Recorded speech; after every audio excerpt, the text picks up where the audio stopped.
प्यारे साथियों, स्वागत है आज आपका आपके YouTube channel target for success with excellence पर। हम अपना नया टॉपिक शुरू करते हैं। हमने पिछली कक्षा में पढ़ा राज्य का कार्यपालिका, राज्यपाल, मुख्यमंत्री एवं राज्य की जो मंत्रिपरिषद होती है उससे संबंधित महत्वपूर्ण अनुच्छेद। प्लस कल ही आपको चैप्टर में लास्ट में मैंने आपके जो पिछले चैप्टर में लास्ट में ख़त्म करते हुए मैंने आपको बताया था कि जो राज्य का विधानमंडल होता है यह 3 पार्ट में कंसिस्ट होता है। एक होती है विधानसभा, और विधानसभा से संबंधित अनुच्छेद आपको बताया था 170, और विधान परिषद, इससे संबंधित आपको अनुच्छेद बताया था 169, और एक होते हैं राज्यपाल, 3 लोगों से, जैसे केंद्र में संसद का गठन होता है। ठीक है, तो हम यहाँ विधानसभा और विधान परिषद की बात करेंगे। राज्यपाल के विषय में हम चर्चा पिछली कक्षा में कर चुके हैं। यदि आपको कोई डाउट रह गया हो तो आप पूछ सकते हैं, आपको तुरंत अच्छे से बताया जाएगा, आपका डाउट क्लियर किया जाएगा। तो आप इसकी चिंता मत करिए कि कोई डाउट हो जाए तो पूछने से संकोच करें, ये मत करिए। आप कमेंट के माध्यम से पूछ सकते हैं, आपको डाउट क्लियर किया जाएगा। ठीक है, आगे बढ़ते हैं। अब हम देखते हैं विधानसभा। विधानसभा हर राज्यों में उसकी संख्या अलग अलग होती है। विधानसभा में विधानसभा की जो अधिकतम संख्या होती है और न्यूनतम संख्या निश्चित की गई है। अधिकतम और न्यूनतम संख्या निश्चित की गई है। न्यूनतम संख्या, तो विधानसभा की जो अधिकतम संख्या है वह 500 हो सकती है और न्यूनतम 60 हो सकती है। अच्छा, ये जो संख्याएं आपको बताई हैं मैंने, इनमें कुछ अपवाद भी हैं। तो अगर कहीं कुछ कम ज़्यादा होता है तो आप ये मत कहिएगा कि इतनी ही रहेंगी, इसमें कुछ अपवाद भी हो जाता है। ठीक है, साथ में जो विधान परिषद है, विधान परिषद में 2017 तक 6 राज्यों में थी, फिर जम्मू और कश्मीर में एबॉलिश हो गया। ठीक है, और विधान परिषद में जो सदस्य होते हैं, विधानसभा के सदस्यों का 1/3, विधानसभा के 1/3 सदस्यों की संख्या होनी चाहिए, विधानसभा के 1/3। ठीक है, और यहाँ पर भी न्यूनतम की संख्या दी गई है, न्यूनतम 40 होनी चाहिए। ठीक है, 40 से कम नहीं होनी चाहिए। चलिए अब हम बात करते हैं विधानसभा का। विधानसभा का गठन कैसे होता है, विधानसभा के बारे में बात करते हैं, डिस्कस करेंगे विधानसभा। तो जैसा कि आपको लोकसभा में बताया था, एक प्रत्यक्ष निर्वाचन होता है जिसको हम लोग आम चुनाव बोलते हैं। उसी प्रकार से राज्य में विधानसभा के लिए चुनाव होता है, राज्य की जनता द्वारा प्रत्यक्ष निर्वाचन पद्धति से होता है। उस संबंधित राज्य की जनता के द्वारा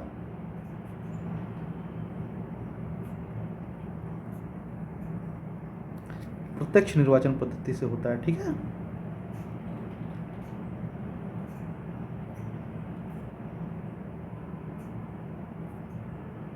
इसका मतलब है राज्य की जनता सीधे जाती है, मतदान केंद्र पर अपने वोट डालती है।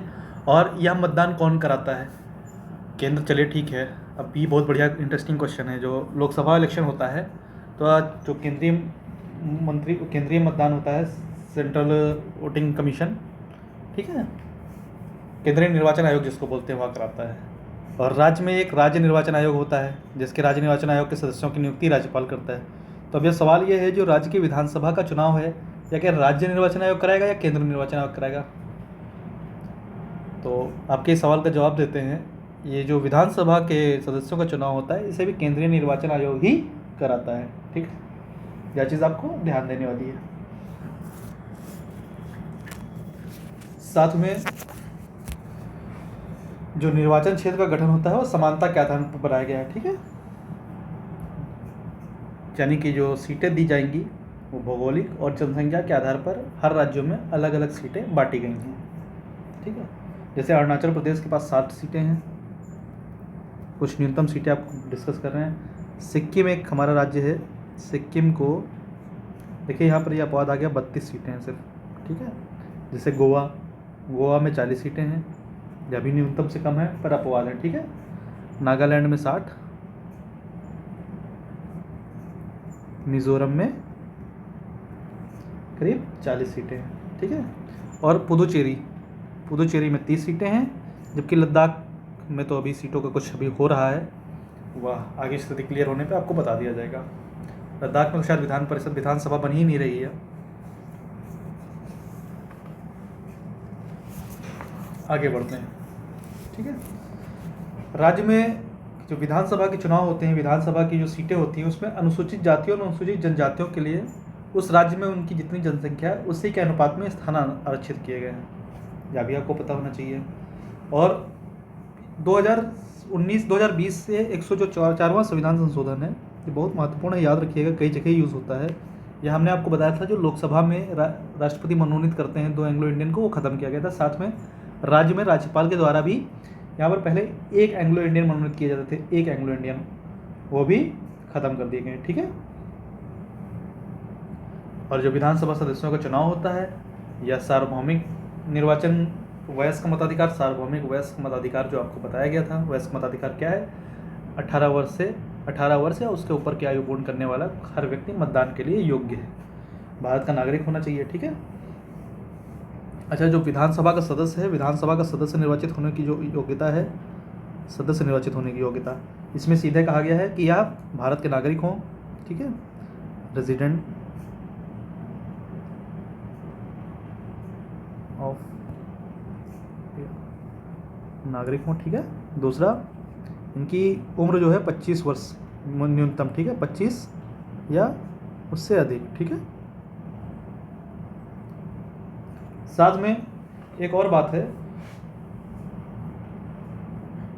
कि संबंधित राज्य के निर्वाचित क्षेत्रों के मतदाता सूची में इनको पंजीकृत होना आवश्यक है, यानी किसी दूसरे राज्य की मतदाता सूची में पंजीकृत हैं, संबंधित राज्य में नहीं है, फिर भी चुन लिए गए हैं। ठीक है।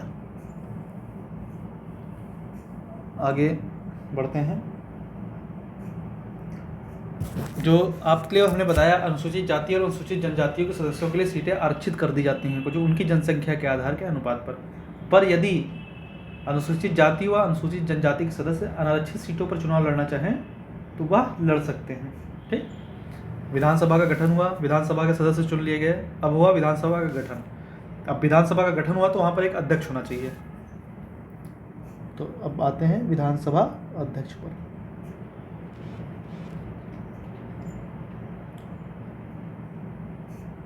कल्पना करिए विधानसभा चुनी गई, माफ कीजिएगा, ठीक है। कल्पना कीजिए विधानसभा चुनी गई, जितने भी सदस्य हैं वो आए बैठे।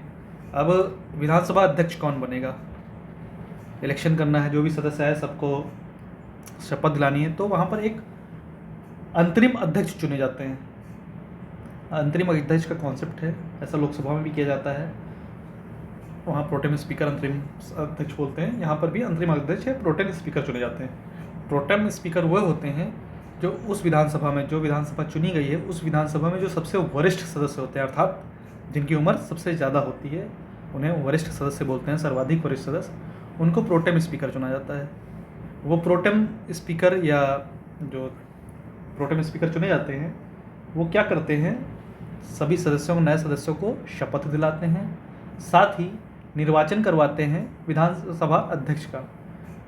जिस दल का बहुमत अधिक होता है उसी दल से सामान्यतः ऐसा होता है, जनरली ऐसा होता है, कुछ नियम नहीं है कि जिस दल का सदस्य संख्या अधिक हो उसी दल के बने, पर जिस दल के सदस्य संख्या अधिक है वही जीतेंगे मतदान में, तो उन्हीं के तरफ से एक विधानसभा अध्यक्ष चुने जाते हैं। ठीक है। विधानसभा अध्यक्ष जो होते हैं वो पीठासीन अधिकारी होते हैं। राज्य विधानमंडल के दोनों सदनों में, चाहे विधान परिषद हो, यदि विधान परिषद है तो, या विधानसभा हो, दोनों जगह में वो पीठासीन अधिकारी होते हैं। ठीक है।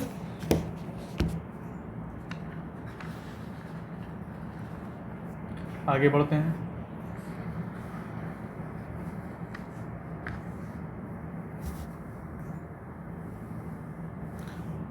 जो विधानसभा अध्यक्ष चुना जाएगा उसका कार्यकाल कितना होगा? उसका कार्यकाल वहीं तक होगा जहाँ तक वह विधानसभा है। नॉर्मली विधानसभा 5 वर्ष के लिए चुनी जाती है, पर उससे पहले अगर विघटित होती है तो वहाँ भी उसकी सदस्यता समाप्त हो जाती है। ठीक है। और उसके कार्यकाल का जो अध्यक्ष कार्यकाल है, कार्यकाल वह रिक्त भी कर सकता है, अपनी सदस्यता, उसकी विधानसभा की सदस्यता समाप्त हो जाए, उसका कार्यकाल समाप्त हो जाएगा। यदि उपाध्यक्ष, एक अध्यक्ष चुना जाता है, उपाध्यक्ष भी चुने जाते हैं। यदि उपाध्यक्ष को अगर वह लिखित में अपना त्यागपत्र दे दे तब भी उसका खत्म हो जाता है। ठीक है, उसका कार्यकाल। और साथ में यदि विधानसभा के तत्कालीन जितने भी सदस्य हैं वो बहुमत से संकल्प पारित कर दें तब भी विधानसभा अध्यक्ष को पद से हटाया जा सकता है। ठीक। अब कुछ मामलों में विधानसभा के जो सदस्य होते हैं उनका भी पद रिक्त होता है। उनका पद रिक्त होने के लिए यहाँ पर एक दल बदल के आधार पर निरंतरता दी गई है। चलिए हम विधानसभा अध्यक्ष के बारे में बात कर रहे हैं, विधानसभा अध्यक्ष की बात करते हैं। ठीक है, विधानसभा अध्यक्ष नियम के अनुसार जो नियम स्थापित हैं प्रक्रियाओं के हिसाब से अपने विधानसभा को चलाता है। ठीक है, और यदि अध्यक्ष अनुपस्थित है तो उपाध्यक्ष विधानसभा की कार्रवाई और बैठक की अध्यक्षता करेगा। ठीक, बैठक के लिए कोरम संख्या होती है, कोरम वर्ड होता है, इसको 1/10 होता है, जो टोटल संख्या होती है उसका 1/10 होता है। ठीक है, यदि कोरम नहीं है तो विधानसभा के जो कार्रवाई हो रही है उस कार्रवाई को स्थगित कर सकता है, उसको समाप्त कर देगा, कहेगा भाई रुक जाओ, अभी कुछ नहीं करना, कोरम नहीं पूरा हो रहा है। इसका अधिकार विधानसभा अध्यक्ष के पास होता है। साथ में विधानसभा अध्यक्ष एक बहुत महत्वपूर्ण चीज़ बता रहे हैं। मान लीजिए कोई प्रस्ताव लाया गया, उस पर मतदान हुआ, मतदान में किसी भी, जैसे अभी मैंने आपको पिछले स्लाइड में आपको बताया, अरुणाचल प्रदेश में 60 सीटें हैं। ठीक है, विधानसभा की 60 सीटें हैं। मान लीजिए मतदान हुआ, कोई एक प्रस्ताव लाया गया, उस पर मतदान हुआ। ठीक है, कोई भी प्रस्ताव हो सकता है, तो उस प्रस्ताव से सहमति रखने वाले 30 लोग हैं, उस प्रस्ताव से असहमति रखने वाले 30 लोग हैं। देखिए यहाँ पर विधानसभा अध्यक्ष वोटिंग नहीं करेंगे स्टार्ट में। ठीक है, तो मान लीजिए 60 सदस्यों में से 30 विधान उसके पक्ष में है और 30 विपक्ष में है, अभी तो बराबर हो गया। तो इस स्थिति में जब निर्णायक मत लेना हो तो विधानसभा अध्यक्ष अपना निर्णायक मत ले सकते हैं, निर्णायक मत लेने की शक्ति मिलती है। ठीक है, और कोई भी विधेयक, यदि कोई विधेयक राज्य विधानमंडल में पेश किया जा रहा है तो अब विधेयक वित्त विधेयक है या नहीं है, वित्त विधेयक है या नहीं है, या कौन निर्धारित करता है, इसका निर्णय विधानसभा अध्यक्ष करते हैं और उनका निर्णय हमेशा अंतिम होता है। यह शक्ति इनको मिली है 199(3) के तहत। ठीक है, 199(3) के तहत इनको यह शक्ति मिली हुई है। ठीक है, साथ ही जो विधानसभा अध्यक्ष होते हैं या नियम समिति, जो कार्यमंत्रणा समिति होती है और उद्देश्य समिति एक बनती है, इन सभी के अध्यक्ष होते हैं। ठीक है, इसके बाद आते हैं उपाध्यक्ष महोदय।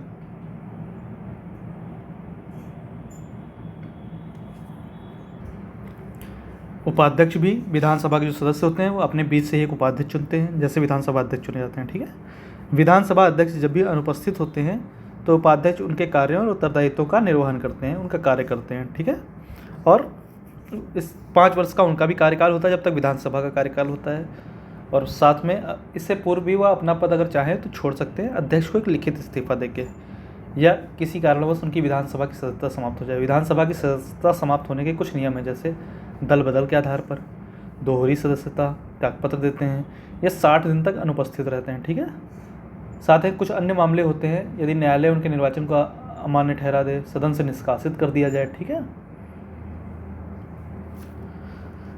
अब आगे आते हैं, अगर ऐसा हो जाए कि विधानसभा अध्यक्ष और विधानसभा उपाध्यक्ष दोनों अनुपस्थित हैं किसी कारणवश, तब विधानसभा की अध्यक्षता कौन करेगा? उस समय विधानसभा की अध्यक्षता कौन करेगा? विधानसभा के कार्यों को कौन निभाएगा? तो इसके लिए जो सदस्य होते हैं, विधानसभा के सदस्य होते हैं, अध्यक्ष और उपाध्यक्षों को छोड़कर, तब उन सदस्यों में एक सभापति पैनल गठित किया जाता है। आप समझ लीजिए, एक पैनल बनाया जाता है सभापतियों का, इसको बोलते हैं सभापति पैनल। उसके जो सबसे वरिष्ठ सदस्य होंगे वह अध्यक्ष और उपाध्यक्ष दोनों की उपस्थिति में संसद की कार्रवाई, माफ़ कीजिएगा, विधानमंडल की कार्रवाई की अध्यक्षता करेंगे। ठीक है, ये हो गया आपका विधानमंडल के इस बारे में। अब थोड़ा आते हैं हम विधान परिषद पे। आप उम्मीद करता हूँ आपको बहुत अच्छे से समझ में आ रहा होगा। अब आते हैं हम विधान परिषद पे। विधान परिषद थोड़ा ध्यान देने वाली योग्य बात है। इसको ऊपरी सभा बोलते हैं, उच्च सदन बोलते हैं, उच्च सभा बोलते हैं, और विधान सभा को निम्न सदन बोलते हैं। ठीक है, विधान परिषद।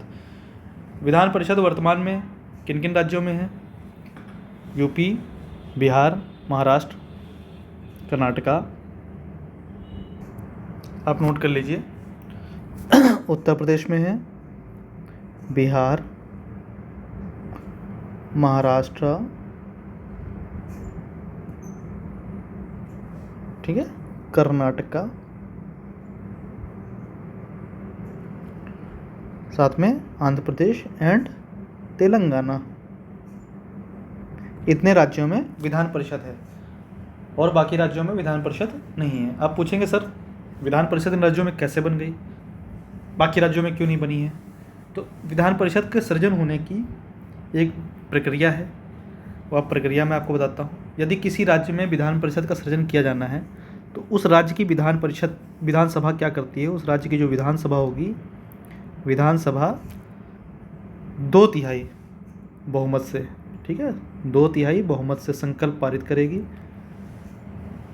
एक बहुमत से प्रस्ताव पारित करेगी। ठीक है, देखिए नियम समझ लीजिए क्या होता है। प्रस्ताव पारित करेगी और किसके अंतर्गत करेगी?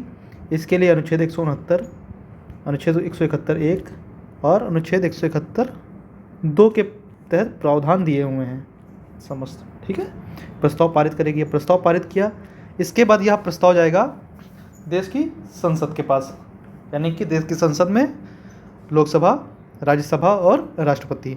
फिर 171(2) के तहत यह दिया हुआ है, 117 मैंने लिख दिया गलती से, 171(2) के अंतर्गत यह दिया हुआ है।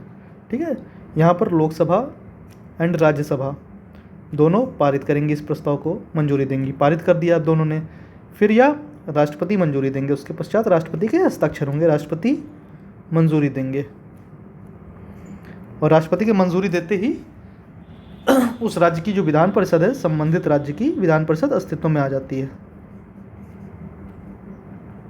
संबंधित राज्य की विधान परिषद अस्तित्व में आ जाती है।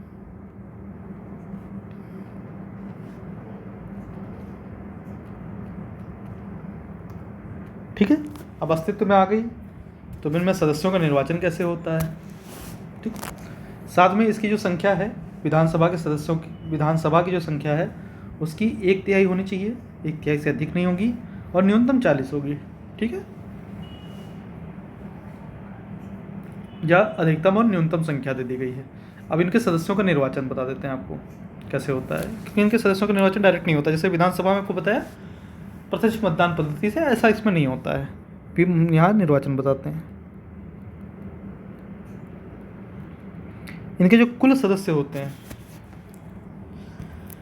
उसमें से 1/3 सदस्य, 1/3 सदस्यों को कौन चुनता है? विधानसभा के सदस्य चुनते हैं। 1/3 सदस्यों को विधानसभा के सदस्य चुनते हैं। यहाँ थोड़ा सा ध्यान देने योग्य है, आपको ये ध्यान देकर पढ़ना पड़ेगा। कुल विधानसभा के विधान परिषद के सदस्यों का निर्वाचन कैसे होता है? 1/3 सदस्यों को विधानसभा के सदस्य चुनते हैं, बचे कितने? 2/3। पूरा हमेशा एक होता है, 1/3 निकल गए, 1/3 को उन्होंने चुन लिया, अभी 2/3 बचे। उन 2/3 लोगों में से कैसे चुना जाएगा? ठीक है, वो जो 2/3 बचे उनमें से बाकी जो 1/3 सदस्य, अन्य 1/3 सदस्य यह स्थानीय निकायों से चुन के आते हैं। ठीक है, स्थानीय निकायों से चुन के आते हैं। स्थानीय निकायों जैसे नगर पालिका, जिला बोर्ड, इसके द्वारा चुने जाते हैं। ठीक है, अभी हो गया आपके कुल 2/3, अब 1/3 बच गए। अभी आप आइए 1/12 भाग सदस्य, 1/12 भाग सदस्य या कहाँ से चुने जाते हैं? या जो राज्य में रह रहे हों और 3 वर्ष से स्नातक हों, ये निर्वाचित होते हैं। राज्य में रह रहे 3 वर्ष से स्नातक, 1/12 सदस्य इनमें से चुने जाते हैं। ठीक है, लेकिन साथ में यह भी जरूरी होता है कि जो स्नातक हैं यह अध्यापन, हाँ ठीक है, स्नातक निर्वाचित होते हैं, स्नातक निर्वाचित करते हैं। ठीक है,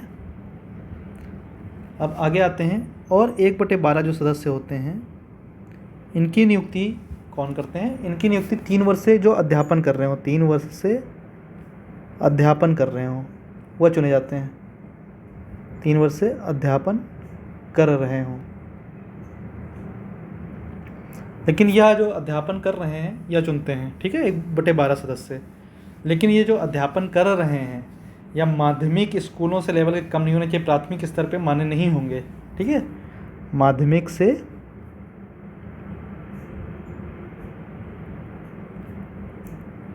कम नहीं, ठीक है। माफ कीजिएगा, मैंने माध्यमिक सा गलत लिख दिया, साफ लिख देता हूँ। माध्यमिक से कम नहीं, ठीक है। कुल कितने सदस्य चुन लिए गए? 1/3 और 1/3, 2/3, 1/12, 1/12 यानी कि वो 1/6। अभी 1/6 भाग सदस्य रह गए, और ये जो रह गए हैं सदस्य, इनको राज्यपाल मनोनीत करते हैं। इनको राज्यपाल मनोनीत करते हैं कहाँ से? साहित्य, कला, ज्ञान, सहकारिता, आंदोलन और समाज सेवा का जो ज्ञान और व्यवहारिक अनुभव हो, ठीक है, अर्थात 1/6 सदस्य। समझ गए विधान परिषद का गठन कैसे हुआ है। और राज्यपाल जिन सदस्यों को नामित करते हैं, इन्हें अदालत में, किसी भी अदालत में चुनौती नहीं दी जा सकती है, यह भी आपको पता होना चाहिए। साथ में यहाँ विधान परिषद भी अपने सदस्यों के बीच से एक अध्यक्ष और उपाध्यक्ष का चुनाव करती है अपने बीच से, ठीक है। अब आते हैं राज्य विधानमंडल जो भी हैं, विधानसभा या विधान परिषद, उसके सदस्यों की योग्यता और निर्योग्यता। तो योग्यता के लिए पागल और दिवालिया घोषित ना हो, लाभ के पद पर ना हो, न्यायालय द्वारा दोषी न ठहराए गए हों, ठीक है, और दूसरे देश की नागरिकता धारण करते हों, कभी भी सरकार के प्रति विश्वासघात के कारण पद से नहीं हटाया गया हो, ठीक है। साथ में एक आता है दल बदल के आधार पर निर्योग्यता। दल बदल कब लाया गया था? या 10वीं अनुसूची में है, 10th शेड्यूल। और या कब लाया गया था? 52nd कॉन्स्टिट्यूशन अमेंडमेंट, यानी 52वें संविधान संशोधन 1985 द्वारा, ठीक है। इसके आधार पर क्या होता है, बहुत सारे लोग होते हैं जो राजनीतिक लाभ के लालच में एक पार्टी से दूसरी पार्टी में शिफ्ट हो जाते हैं। तो अगर वो ऐसा करते हैं तो दल बदल निरोधक कानून के तहत जो जनप्रतिनिधियों के द्वारा लाया गया है, जनप्रतिनिधियों को अयोग्य ठहराता है। अर्थात इसका निर्णय कौन लेगा? इसका निर्णय विधानमंडल के, विधानसभा के अध्यक्ष इस पर निर्णय लेंगे कि संबंधित व्यक्ति ने दल बदल कानून का उल्लंघन किया है, ठीक है। और जब राज्य विधान परिषद की बात होगी तो वहाँ पर राज्य विधान परिषद के जो अध्यक्ष होंगे, राज्य विधान परिषद के अध्यक्षों को सभापति बोलते हैं, यह चीज़ आप याद रखिएगा, ठीक है। सत्रों को राज्यपाल समय समय पर बुलाते हैं, ठीक है। और जो संसद के जो पीठासीन अधिकारी होते हैं, यानी विधान परिषद और विधानमंडल के जो पीठासीन अधिकारी होते हैं, वह अनिश्चित काल के लिए इसे स्थगित भी कर सकते हैं, ठीक है।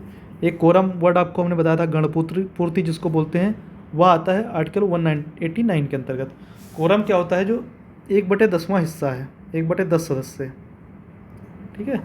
और 10 जो भी अधिक होता है, 10 सदस्य हों चाहे 1/10 सदस्य हों, दोनों में से जो भी अधिक हो, जिस जहाँ पे संख्या ही 60 है, उसका 1/10 करेंगे तो 6 हो जाएगा ना, तो वहाँ पे मिनिमम 10 सदस्य चाहिए, ठीक है।